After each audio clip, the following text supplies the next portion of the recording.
Spoštovani, lepo pozdravljeni na osrednjem bogoslužju. Danes po bogoslužju smo kot običajno vabljeni na druženje pred cerkvijo ob kavi in čaju. Jutri ob 19. uri je cerkev odprta za tihe molitve ob spremljavi krščanske glasbe. V sredo ob 19. uri je študijsko molitveno bogoslužje. V četrtek ob 9:30 dopoldan je srečanje starejših sester, torej četrtek ob 9:30 dopoldan srečanje starejših sester. Naslednjo nedeljo ob 10. uri pa je osrednje bogoslužje. Pomoč naša prihaja od Gospoda, ki je ustvaril nebo in zemljo. Prisluhnimo bibličnemu vodilu za današnjo nedeljo iz Evangelija po Janezu, kjer je zapisano: Postava je bila namreč dana po Mojzesu, milost in resnica pa je prišla po Jezusu Kristusu. Molitev iz knjige Psalmov, ki se prebira na današnjo nedeljo, je iz Psalma 67 in pravi: Bog naj nam izkaže milost in nas blagoslovi, naj razjasni svoje obličje med nami, da na zemlji spoznajo tvojo pot, med vsemi narodi tvoje odrešenje. Naj se ti ljudstva zahvaljujejo, o Bog, naj se ti zahvaljujejo vsa ljudstva, naj se veselijo in radujejo narodi, ker sodiš ljudstva pošteno, vodiš narode na zemlji. Naj se ti ljudstva zahvaljujejo, o Bog, naj se ti zahvaljujejo vsa ljudstva. Bog nas blagoslavlja, naj ga častijo vsi konci zemlje. Preden bomo pristopili k prepevanju in slavljenju Boga s pesmimi, kot ljudje priznajmo svoje grehe in svojo grešnost pred Bogom z besedami. Gospod naš Bog, svet in pravičen si v svojih dejanjih, človek pa zaradi svojih grešnosti ne more doumeti tvojih poti. Tvoje obličje iščemo, za tvojo milost prosimo, ker se s svojimi dejanji ne moremo ponašati pred teboj. Pomagaj nam, naj zmoremo podati roko sprave vsem, ki smo jih prizadeli, in usmili se nas. Na takšno molitev skesanega srca Bog odgovarja z besedami iz Psalma 105, in sicer: On je Gospod, naš Bog, po vsej zemlji so njegove sodbe, na veke se spominja svoje zaveze, ki jo je sklenil z Abrahamom, prisege, ki jo je dal Izaku. Vsi, ki verujemo, smo Abrahamovi potomci in s tem otroci obljube, in zato lahko skupaj z množico nebeške vojske hvalimo Boga z besedami: Slava Bogu na višavah in na zemlji, mir ljudem, ki so mu po volji. Amen. Tako bomo v nadaljevanju zapeli veselo uvodno pesem, ki pravi: Skozi vrata vstopimo zdaj dvore svalnico.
Izvolite sesti. Živimo v družbi, za katero lahko rečemo, da je tehnološko zelo visoko razvita. Govorimo lahko tudi o družbi znanja, informacijski družbi. To je tudi čas nastajanja in izpopolnjevanja umetne inteligence. Pred kratkim sem na enem od izobraževalnih spoznanjev spoznala orodje ChatGPT. To je računalniški program, ki je zasnovan za sodelovanje v pogovorih z uporabniki, pri tem pa poskuša ustvariti smiselne in primerne odgovore. Gre torej za neke vrste umetno inteligenco, s katero lahko komuniciramo tako, da ji postavljamo neka vprašanja, ona pa nam nanje odgovarja.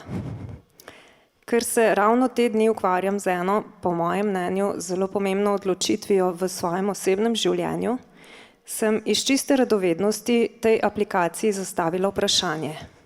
Katere so najpomembnejše odločitve v človekovem življenju? Navedenih je bilo 10 odgovorov, in sicer izbira življenjskega partnerja, izbira poklica, izbira izobraževanja, odločitev o starševstvu. Poleg tega ChatGPT navaja še finančno upravljanje, skrb za zdravje in življenjski slog, socialne in medosebne odnose, odločitev o tem, kje bomo živeli, ter osebni razvoj. Med 10 najpomembnejšimi odločitvami pa je bila navedena tudi duhovnost oziroma odločitev o verskem prepričanju ali duhovni poti. Naprej sem postavila še eno vprašanje. Katera pa je najpomembnejša odločitev v človekovem življenju? Dobila sem naslednji odgovor, citiram ChatGPT. Najpomembnejša odločitev v človekovem življenju je subjektivna in se lahko razlikuje med posamezniki, saj je odvisna od njihovih vrednot, prepričanj, življenjskih okoliščin in prioritet. Kljub temu bi nekateri ljudje morda izpostavili odločitev o tem, kaj verjamejo ali kako oblikujejo svoj življenjski smisel kot najpomembnejšo. To vključuje odločitev o verskem prepričanju, duhovnosti ali oblikovanju življenjskih vrednot. Iskreno, takega odgovora nisem pričakovala, vsaj ne od tako imenovane umetne inteligence. Dejstvo pa je, da odločitve, ki jih sprejemamo v našem življenju, pomembno vplivajo na našo prihodnost. Ampak samo ena odločitev, ki jo sprejmemo, lahko vpliva na našo večnost. Če pa sprejmemo to odločitev, nam lahko to pomaga pri vseh ostalih pomembnih odločitvah. Odločitev, o kateri govorim, je seveda odločitev za Boga. Bog prihaja k nam, trka na naša vrata, nam ponuja roko, ponuja nam svojega sina za odrešenika, ponuja nam vstopnico v nebesa za večno življenje. Ampak mi se moramo odločiti, ali bomo vrata našega srca odprli in ga povabili naprej, ali bomo sprejeli ponujeno dlan, ali bomo sprejeli Jezusa za svojega odrešenika in Gospoda, ali bomo sprejeli to vstopnico v nebesa ali ne. To lahko naredimo tukaj, danes. Lahko se odločimo in rečemo, da, Gospod, želim te v svojem življenju. Odločila sem se, da želim stopiti na to pot in s tabo postati nov človek. Sprejmimo to odločitev danes. Predajmo se v roke našega Boga. Zaupajmo mu svoje življenja in on nas bo vodil po pravi poti. Zaupajmo mu z vsem srcem, saj je zvest svojim obljubam. Psalm 3, ljubi Gospoda svojega Boga, pravi: zaupaj Gospoda z vsem svojim srcem, na svojo razumnost pa se ne zanašaj, na vseh svojih potih ga spoznavaj in on bo uravnaval tvoje steze. Ne imej sam sebe za modrega, boj se Gospoda in varuj se hudega. To bo zdravilo za tvoje telo, poživilo za tvoje kosti. Sestre, bratje, združimo se v slavljenju in čaščenju našega zvestega Boga, ki nas neskončno ljubi in vodi skozi življenje. Naj naše pesmi ne bodo le prazne besede, ampak pojmo s srcem in mu izražajmo našo hvaležnost. Zato nas vabim, da ostanemo in skupaj zapojemo naslednje pesmi.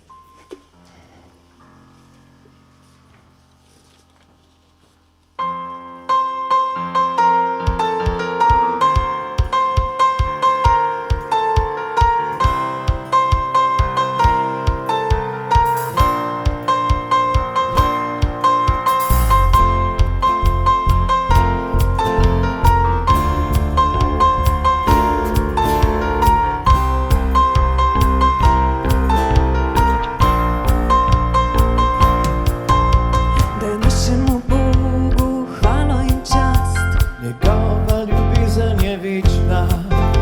Ker dober je on, vzvišen je nad vse. Njegova ljubezen je večna. Slavimo ga. Slavimo ga. Z mogočno roko vlada nad vsem. Njegova ljubezen je večna. Daje večno življenje nam. Njegova ljubezen je večna. Slavimo ga.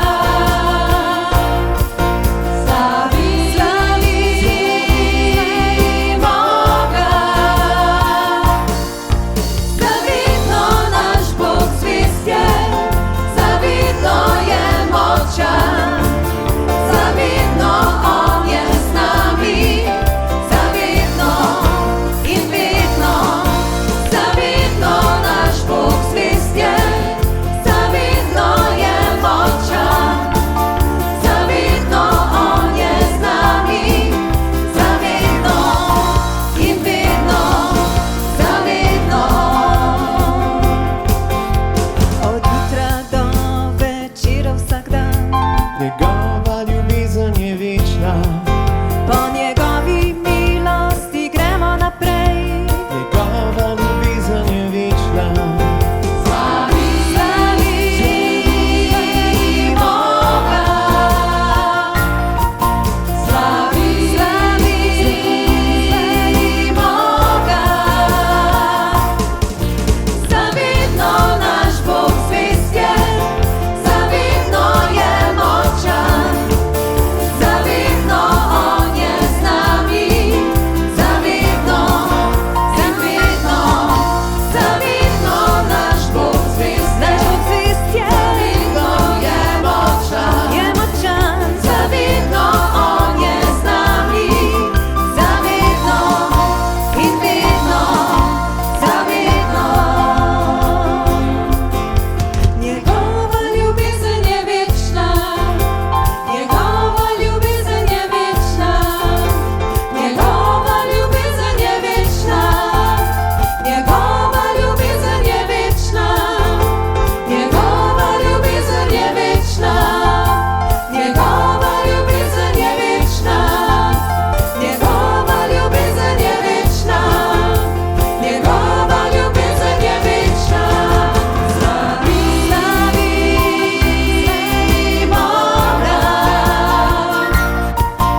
še nekaj trenutkov in polglasno, tiho v svojih srcih hvalimo in častimo našega Gospoda.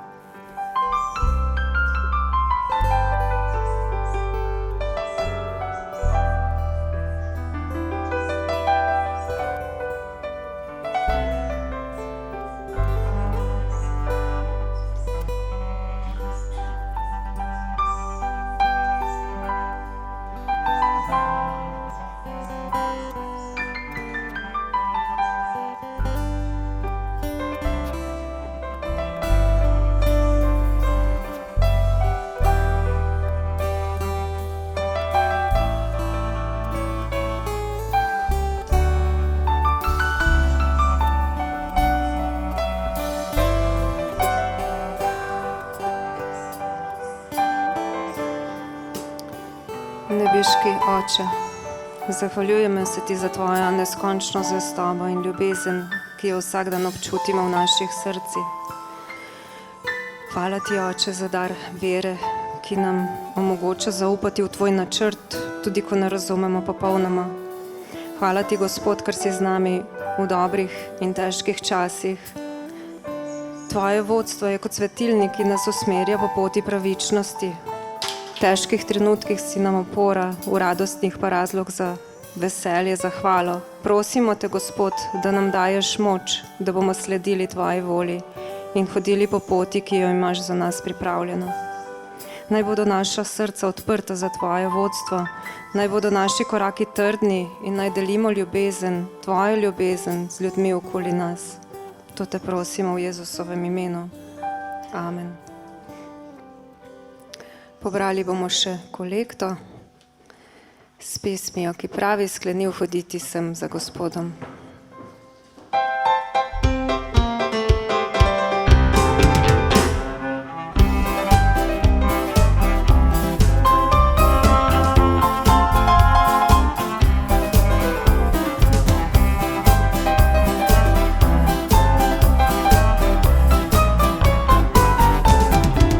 Sklenil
Izvolite sesti, smo pri Božji besedi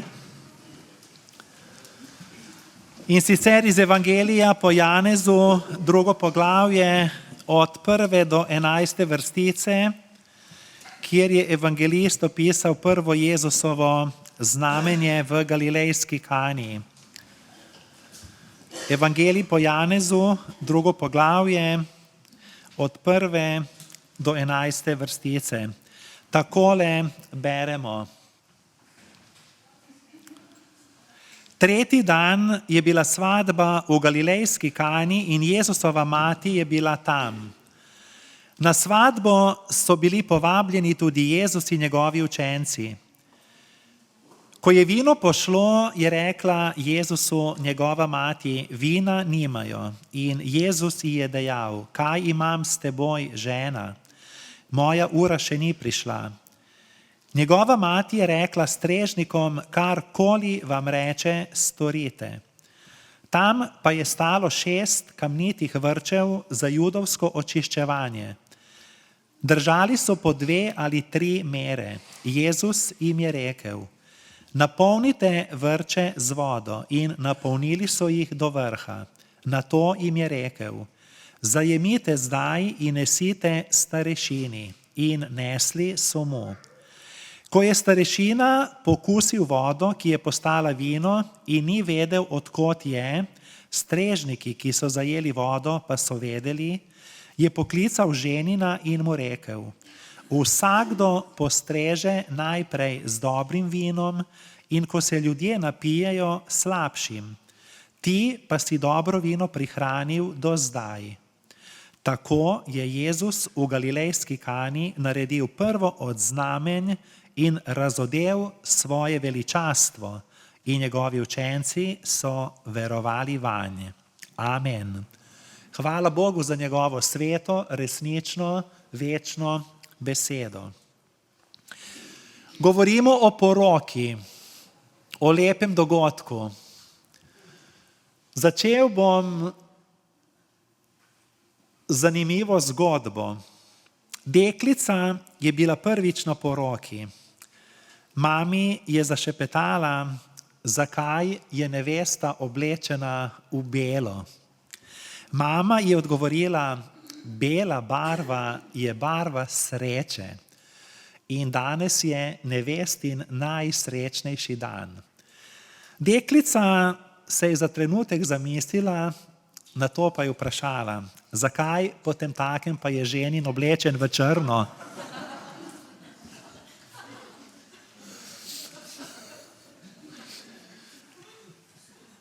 Ne vem, če je bilo tako tudi v galilejski Kani, kajti tedanja nošnja je bila drugačna. Ampak evangelist Janez je edini pisec evangelija, ki je ta dogodek opisal. Nekateri menijo, da mora biti versko življenje dolgočasno, brez smeha, mračno in brez veselja. Oprostite, ampak Jezus je bil tukaj na zabavi. Dogodek iz galilejske Kane ni spreten Jezusov trik, ampak gre za znamenje, gre za razglašenje, temu rečemo epifanija. Kot je zapisano, da bi njegovi učenci verovali vanj, kajti verovati je težko. Nekoč je bila vera sestavni del zahodne družbe. Tako rekoč je bila v predverju cerkve. Krščanstvo je zelo zaznamovalo zahodno družbo na področju etike, kulture, umetnosti, vrednot, pravičnosti. Danes pa je vera le prazna fraza in ker sem duhovnik, me okolica smatra za poklicnega kristijana, kar je lahko prava nadloga. Večina jih meni, da je krščanstvo zastarelo in nepotrebno. Včasih se znajdemo v situaciji in se temu mnenju pridružimo tudi sami. Tako je dolgo razmišljal ugledni oxfordski akademik Clive Lewis. Bil je odločen ateist. Trdil je, da se krščanstvo ne razlikuje od vraževerja in da krščanstvo sploh ni za inteligentne in razmišljujoče ljudi. Na to je doživel svojo galilejsko Kano. Sprejel je krščanstvo, postal je zagovornik Kristusa, apologet. Mit je postal dejstvo, razglašenje se je zgodilo v njegovem srcu. Začel je verovati. Všeč mi je njegova izjava. Takole je zapisal: verjamem v krščanstvo, tako kot verjamem, da je ušlo sonce. Ne samo zato, ker ga vidim, temveč ker zaradi njega vidim vse ostalo. Torej ne samo zato, ker sonce vidim, ampak ker zaradi sonca vidim tudi vse ostalo. To je napisal Clive Lewis, čigar dela zelo rad prebiram.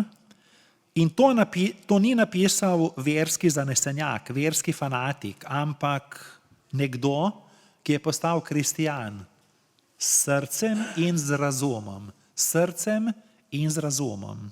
Našel je odgovore na bistvo obstoja sveta in lastnega bivanja. Zato smo tu, dragi prijatelji, drage sestre in bratje, draga Božja cerkev, ker se sprašujemo o obstoju sveta in se sprašujemo tudi o lastnem bivanju. Morda se nam to zdi nespametno, morda v to dvomimo. Morda nas je prizadel ali pohujšal nekdo, ki trdi, da je kristjan, a svojega krščanstva ne živi in v njem ne uživa.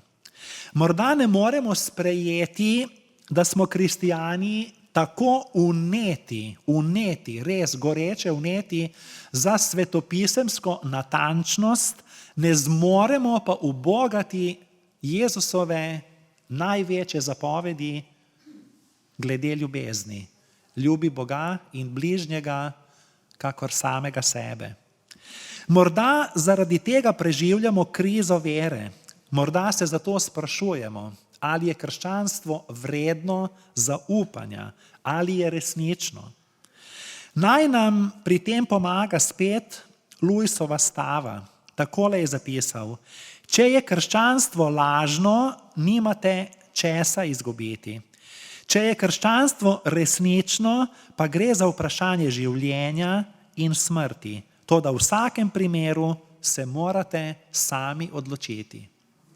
Pred njim je to že napisal tudi Pascal, znana je tudi njegova stava.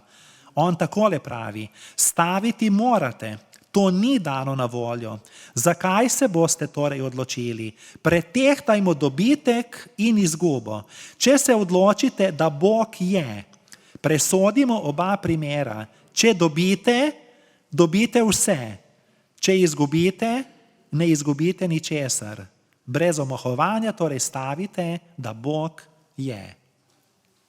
Vsak zemljan doživlja svojo galilejsko Kano. Tam se je namreč Jezus razodel in učenci so začeli verovati vanj. Ne razumite me napačno, torej nimam pravice, da bi vero komurkoli vsiljeval. Prav tako nam ni treba verjeti v Boga, da bi ljubili.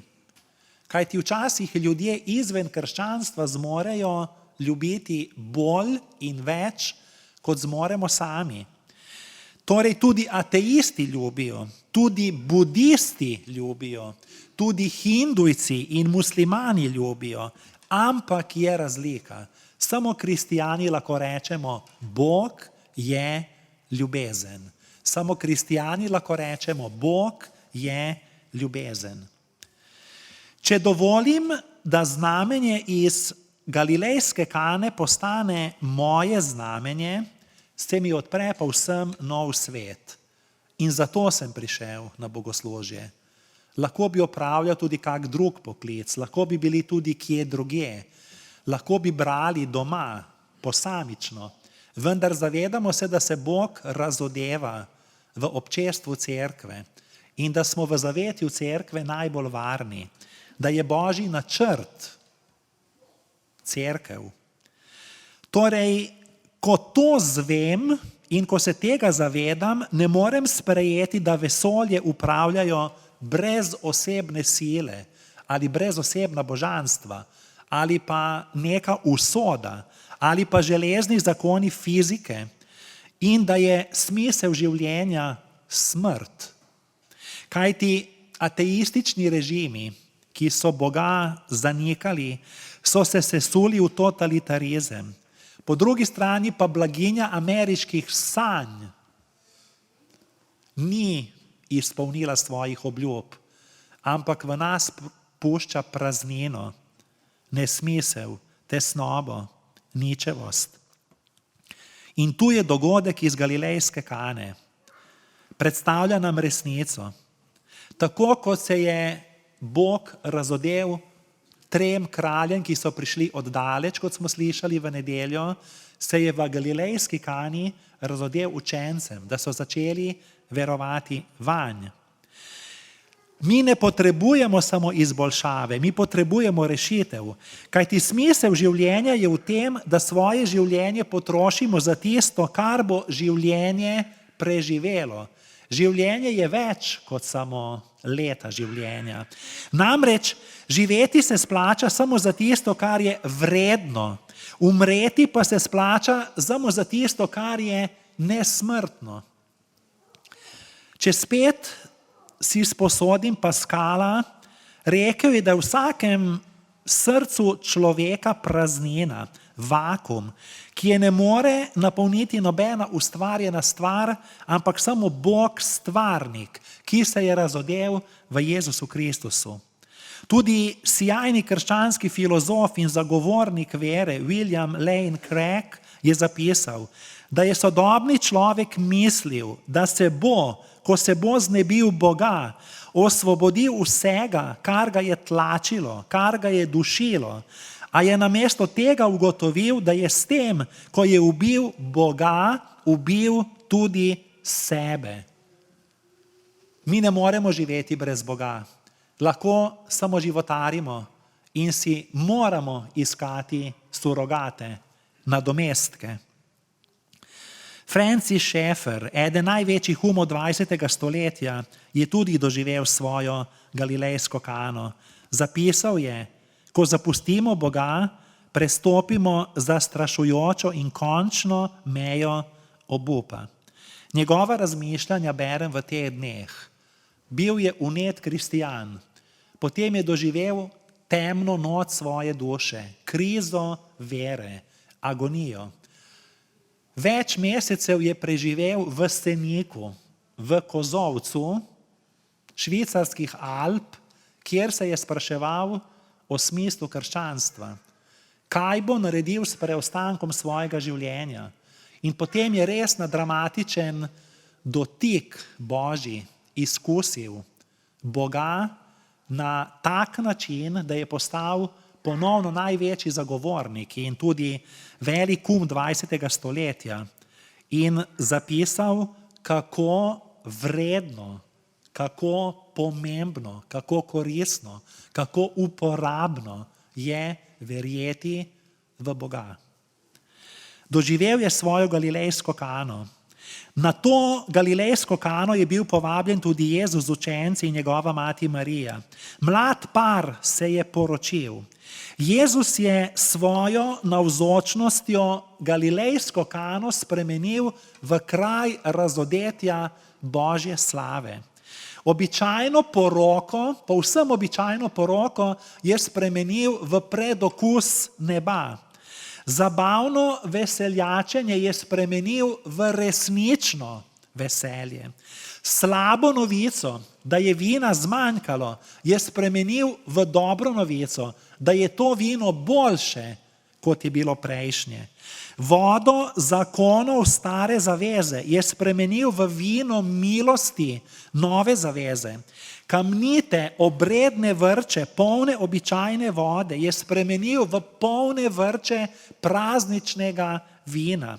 Zanimivo, da je Jezus svoje prvo znamenje, ali kot pravi grški izvirnik semeion, naredil v Galileji, kjer so živeli tudi pogani, ne pa v Judeji, recimo v Jeruzalemu ali v kakem judejskem kraju, ampak v poganski, lahko rečemo, Galileji. Ravno to deželo si je izbral, da se je tam razodel skozi ta znak ali znamenje, da so lahko njegovi učenci začeli verovati van, ne pa v versko čisti Judeji. In to se je zgodilo 3. dan, ki je dan vstajenja od mrtvih, to je dan velike noči. Takrat so svadbe trajale 7 dni. Ženin je bil zadolžen, da zagotovi dovolj vina. In zdaj si zamislite na Bližnjem vzhodu, kjer je družabno življenje odvedno drugačno kot pri nas, da sredi te zabave, te poroke zmanjka vina. Za kakšno sramoto je šlo, za kakšno razočaranje je šlo. To je pomenilo z drugimi besedami, pojdite domov. Namreč vrhunec zgodbe in ravno takrat, ko nečesa zmanjka, Bog razodene svojo slavo. V 6 kamnitih vrčih za judovsko obredno očiščevanje in teh 6 kamnitih vrčev, število 6 je število človeka, tu je bilo skupaj okoli 160 litrov vode. Preden so jedli, so morali obredno se umiti svoje roke, kajti z njimi so se dotikali lahko tudi nečistih reči. In to je bil nedokončen proces. Stalno je bilo treba to znova in znova ponavljati in izvajati. Zato je isti evangelist zapisal, postava je bila dana po Mojzesu, milost in resnica pa je prišla po Jezusu Kristusu. Znamenje iz galilejske Kane kaže, da je Jezus vodo Mojzesove religije, torej govorimo z judovskimi besedami, spremenil v vino Božjega kraljestva, v novo zavezo, sklenjeno v njegovi krvi. Obdobje postave se je končalo, začela se je nova doba, pa ne nova vodnarjeva doba, torej ne mislim na New Age, ampak nova mesijanska doba. Novo vino je vsebovalo sladkost, veselja in upanje. In to vino je imelo, lahko rečemo preprosto, Kristusov vonj, dišalo je po Kristusu.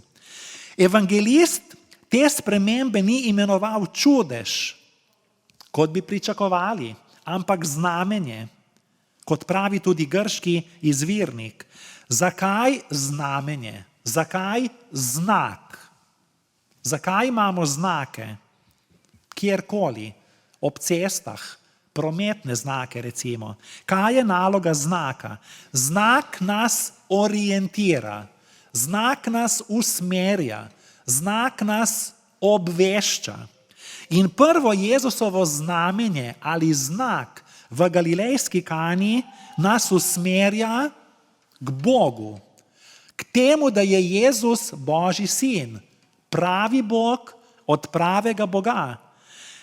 Znak ali znamenje v galilejski Kani nam sporoča, da je Jezus Božji sin.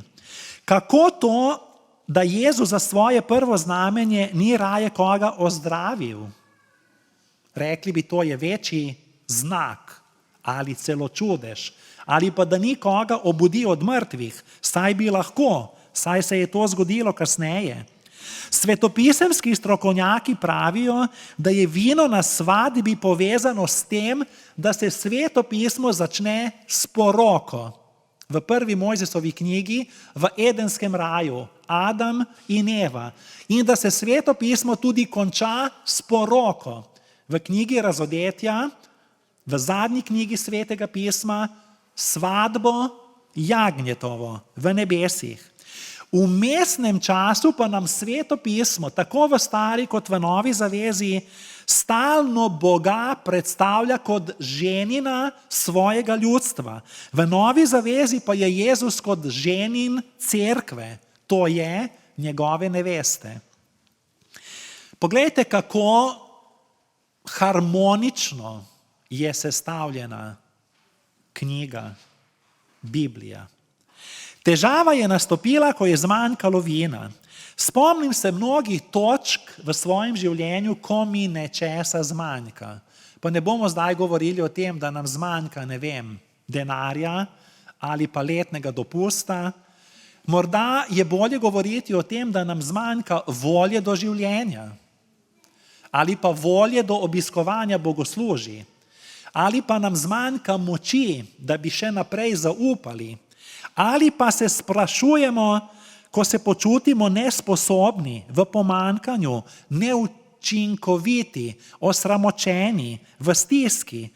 In naša vprašanja so: Bog, zakaj? Bog, čemu? Bog, dokdaj? V kaj se spuščam? V kaj sem se spustil? Ali sem temu kos? Kaj sem naredil narobe? Dogodek iz Galilejske Kane me spodbuja, da Bog mojo praznino, moje prazne kamnite vrče napolnjuje svojim čudežnim vinom. In to vino je drugačno kot vina Koper ali pa Dolenjski cviček. Torej svojim čudežnim, nebeškim, duhovnim vinom. Na koncu sprejmem več, kot sem pričakoval. Jezus je težavo in neprijetnost rešil, kajti kjer je Jezus, tam je vedno tudi rešitev. Pomanjkanje vina bi veljalo za družbeno sramoto. Vsa vas bi o tem govorila. Evangelij pa nam pove, da Boga zanimajo naši vsakdani trenutki. Naj so še tako malenkostni, naše uganke, naše dileme življenja. On ve, kako se počutimo. On razume naše bolečine, naše stiske, naše strahove, naše skušnjave. Z njim dobi vse nov pomen. Vse naše predhodne spodletele rešitve ali pa iskanja ali pa poskusi glede čistosti, vse to spreminja v najboljše vino veselja, v vino evangelija, ki je vesela novica. Vsa predhodna iskanja rešitve nagrajuje svojim odrešenjem. Tako Pascal, tako Francis Schaeffer, tako Clive Lewis, tako mi in vsi zemljani se sprašujemo o smislu življenja.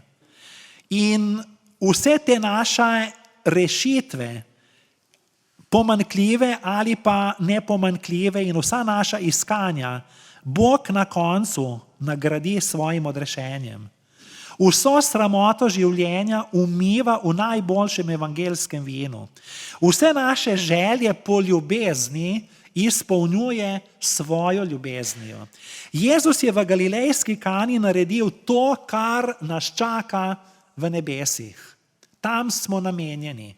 On hoče, da to vemo že zdaj.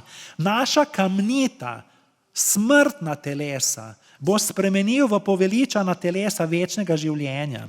On, ki je nebeški ženin, je prišel na svadbo v Galilejsko Kano, da nam prikaže, da je drugačen ženin, namreč da da svoje življenje za svoje prijatelje, za svojo nevesto. Novo vino predstavlja njegovo kri, ki jo po veri pri Gospodovi večeri uživamo in smo jo deležni. Njegova kri nas odrešuje, njegova kri nas ozdravlja, njegova kri nas osvobaja. Vse do dne, ko bomo sedli za mizo jagnjetove svadbe in bomo pili vino očetovega kraljestva. Ne vemo, kdo sta bila ženin in nevesta, lahko sklepamo, da so bili z Jezusovimi sorodniki si zelo blizu, ker je Marija prevzela določeno vlogo. Ni pomembno, torej ženin in nevesta nista omenjena. Zdi se malenkostno, vendar ravno ta malenkostnost me navdihuje, da je Jezus vse to naredil za brezimni par, za nekoga, ki ni predstavljen po imenu. To mi sporoča, da sem sodim tudi jaz, da smo lahko vsi vključeni v ta dogodek, da je on odrešenik vseh. Še nekaj je očitno. Jezus vedno daje najboljše na koncu, medtem ko zlodej daje najboljše na začetku. Zanimivo je to. Ugotovili so, da je to vino bilo boljše. Torej Jezus daje na začetku najboljše, Jezus vedno daje najboljše na koncu, medtem ko zlodej daje najboljše na začetku, da nas zavede. Kot pravi knjiga Pregovorov v Stari zavezi, sovražnikov sleparski kruh prevare je sprva sladek, pozneje pa so usta polna peska. Dobesedno bi lahko v hebrejščini to lahko razumeli kot gramoza.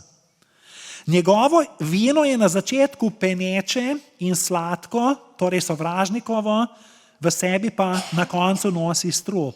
Zato so lahko najlepši oglasi, pa tudi najboljše ponudbe zelo varljive in je treba premisliti, preden nasedemo takšnimi kavnosti. Znamenje iz Galilejske Kane nam potrjuje, da je Jezus Kristus glavna tema, središčna tema Svetega pisma. Že Stara zaveza obljublja odrešenika in predstavlja milostnega Boga. Kdor ne razume, da je milost krona Svetega pisma, težko bere Sveto pismo, težko razume Sveto pismo, težko razume nasilje ali pa vojne v Stari zavezi. Kdor ne razume, da je Božja milost krona Svetega pisma, dela ali naredi iz Svetega pisma knjigo pravil, po katerih si prizadevamo živeti. To pa ni nič drugega kot moraliziranje. Rezultat takšnega branja Svetega pisma je tekmovanje, neke zasluge, duhovna nadutost in samopravičnost. Na koncu, kadarkoli sem se ujel v to zanko, veste, kaj je na koncu ostalo? To me je spravilo v obup, krivdo in sram. Obup, krivdo in sram. Zato potrebujem novo vino iz Galilejske Kane, ne pa vode. Reformator Martin Luther je rekel, odstranite Kristusa iz Svetega pisma in Sveto pismo bo ostalo prazno. Videti v Svetem pismu Jezusa pa ni enostavno, ni samodejno. Zato prihajamo na bogoslužje, zato smo cerkev. Drug drugemu pomagamo videti Jezusa. Tako v Svetem pismu, kot v našem krščanskem življenju, kot v bližnjih. Videti Jezusa v Svetem pismu ni enostavno, ni samodejno, kajti največji bralci Svetega pisma so ga zgrešili. Kako to vem? Poglejte, farizeji so bili najmarljivejši, najspretnejši izvedenci, poznavalci Svetega pisma v zgodovini, a so Jezusa zgrešili. Zato jim je Jezus rekel, kar isti evangelij zapiše. Preiskujete pisma, ker mislite, da imate v njih večno življenje, a prav ta pričujejo o meni. Torej Jezus pravi, preiskujete Sveto pismo, a ne vidite, da Sveto pismo govori o meni. Torej ne o Danielu, o Jezusu. Sveto pismo je napisano z Jezusom v mislih, od prve platnice do zadnje platnice. Namreč Jezus je povsod v Svetem pismu. Je ta kri, ki daje življenje Svetemu pismu. V vsaki zgodbi, dogodku, predmetu. Sveto pismo ni knjiga pravil, kar moramo mi narediti, ampak kaj Bog dela za nas. Bog nas ne ljubi zato, ker smo mi dobri, ampak Bog nas ljubi zato, ker je On, Bog, dober. Sveto pismo prav tako ni knjiga junakov, ki bi jih mi morali ali pa bi jih lahko posnemali, kajti mnogi od njih so naredili veliko napak. Nekateri so bili celo zelo zlobni. Sveto pismo je čudovita knjiga, pravzaprav je ljubezenska zgodba o posebnem junaku, ki je prišel od zelo daleč, iz daljne dežele, govorim slikovito, metaforično, zapustil slavo neba, palačo, prestol, da bi prišel k nam na prvi božič, da bi nas rešil in nam povedal, da nas Bog ljubi. Sveto pismo nam od začetka do konca govori, da je Bog vzljubil ta svet in da nam je poslal odrešenika. Branje svetega pisma brez Jezusa je tema. Jezus prižge luč v svetem pismu. On je luč sveta. Jezus je ključ za pravilno razumevanje svetega pisma. Če svetega pisma ne odklenem s ključem, ki je Jezus, ostane zaklenjeno. Celotno sveto pismo šepeta Jezusovo ime. Vsaka zgodba v svetem pismu postane znamenje iz Galilejske Kane, da je Jezus Božji sin. In potem sledi zaključek. Jezus ni ostal v Galilejski Kani, da bi praznovali njegov čudež, če zdaj tako lahko rečem. Kajti zabeleženo je, potem je šel dol v Kafarnaum in z njim njegova mati, njegovi bratje in njegovi učenci in tam so ostali nekaj dni. Običajno mislimo, da bomo vanj verjeli zaradi čudežev. V čudeže verjamem in v čudeže verjamem le začasno. Tudi v mojem življenju se dogajajo in so se že dogajali. Tudi današnji dan je zame čudež. Tudi to bogoslužje je čudež. Ampak priznam in to sam izkušam, ko mine čarobnost čudeža, mine tudi moja gorečnost. Moja vera želim, da temelji na zaupanju, na odnosu. Kajti ne želim izgubiti nagrade za vero. Nagrade za vero.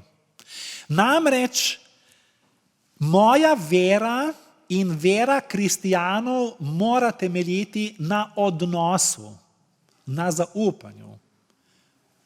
V to pa ne moreš nikogar prepričati.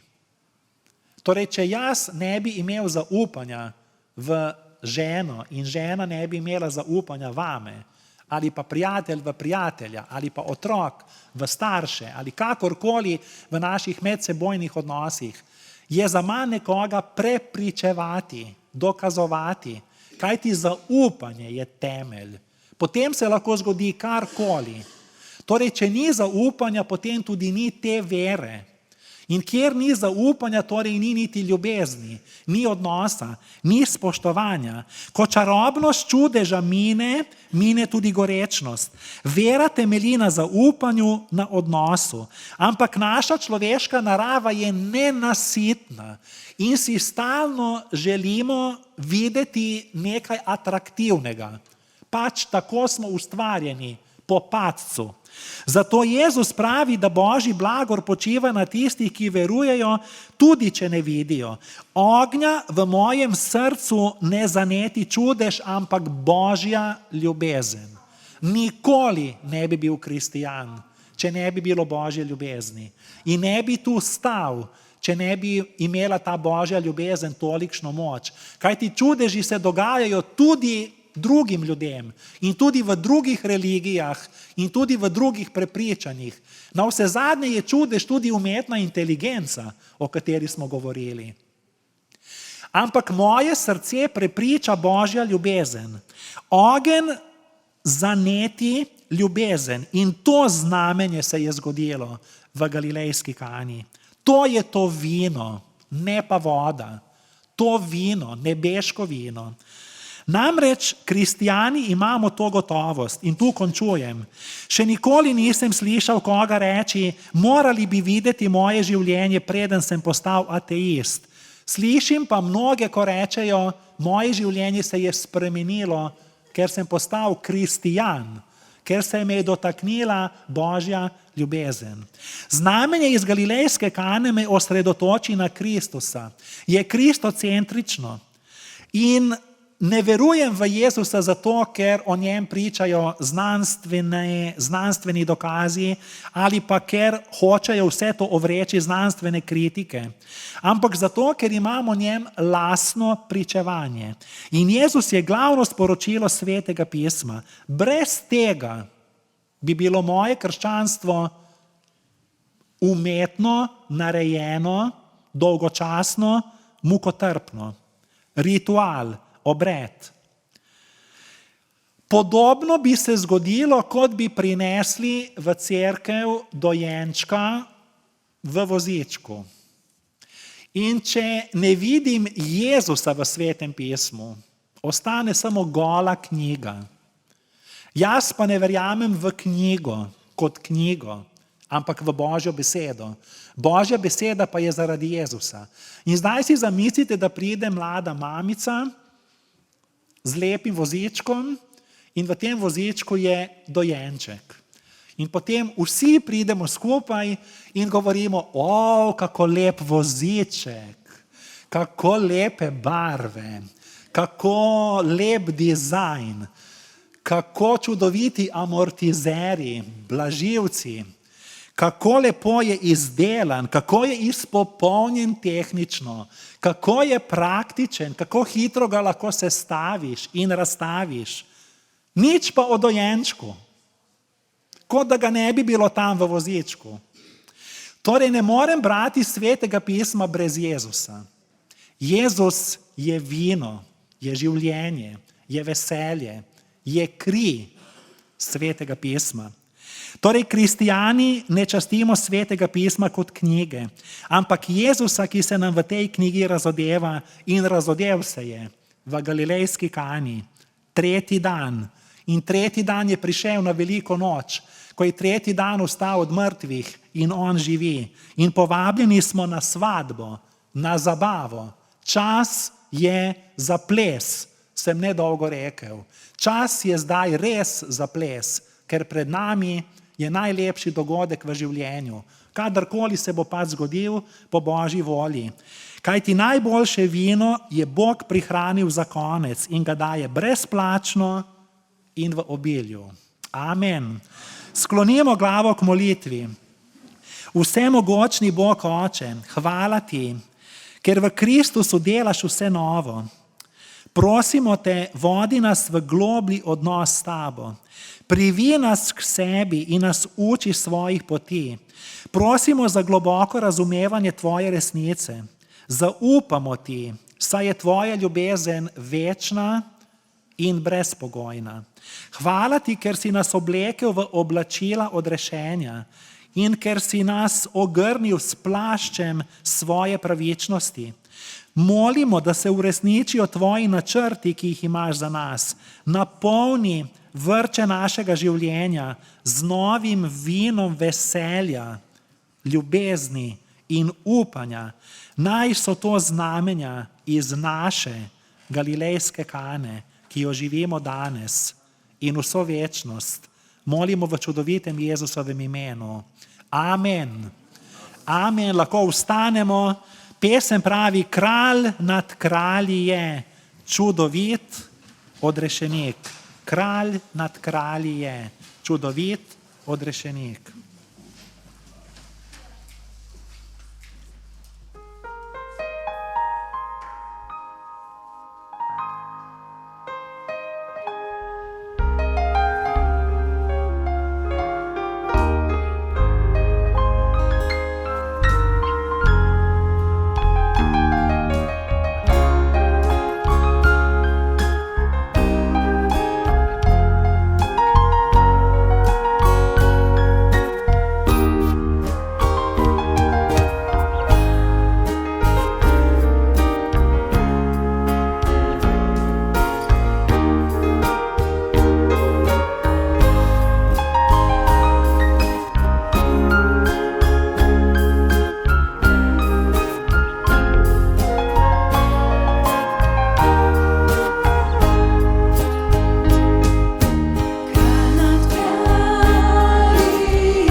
Gospod naj te blagoslovi in te varuje, Gospod naj da sijati svoje oblečje na tabo in naj ti bo milostljiv.